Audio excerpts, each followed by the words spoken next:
এই পুলিশ যদি পরিবর্তন না করে ইনশাল্লাহ আবার একটা 5 আগস্ট দেখবেন এইটা সরকারও থাকতে পারবে এই পুলিশের লেগে। সাংবাদিকের মারা এটা উচিত হয় না, এক নম্বর। এবং এদেরকে নোটিশ দেওয়া এটা ভাঙ্গার দরকার ছিল।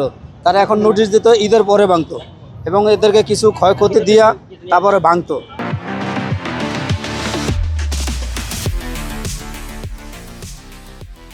হ্যাঁ, এটা হলো সবথেকে ভালো হতো। তারপরে অনেকে কিস্তি উড়ে, কেউ রুম করছে, কেউ কিস্তি উড়ে গাড়ি কিনছে। এই এখন তোমাকে কিস্তিও দিতে পারবে না এবং এত বাজারই করতে পারতেছে না বর্তমানে দেশের যে পরিস্থিতি। হ্যাঁ, এত মনে করেন পুলিশ তো মনে করেন আগে যেটিকে আছে, এখন আবার কিছু কিছু আছে, এখন এডি এখন হেই পদের কথা বলেন না। এখন পুলিশও কিন্তু এখন কিছু কিছু হেই পদের, নাহলে যে সাংবাদিকও মারার তো কোনো প্রশ্নই আসে না। সাংবাদিক দোনো পক্ষের, জনগণের, পুলিশের। সাংবাদিকটা হলো দোনো দলের।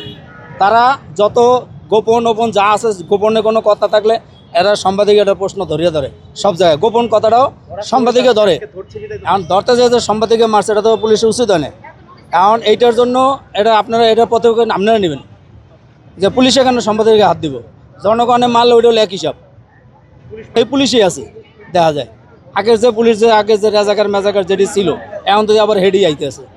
আর নাহলে এখন সাংবাদিকের পুলিশে মারবো কিলে, সাংবাদিকের পুলিশে মারার কোনো কথা পিঠা না। এটি আবার এখন এটি পুলিশ না অন্য ভেষ ধরে ঢুকছে, এটা তদন্ত করতে হবে কথা বোঝেন। এখন যারা পুলিশ এরা তো দেখা যায় এইভাবে কাজ তো করার কথা না।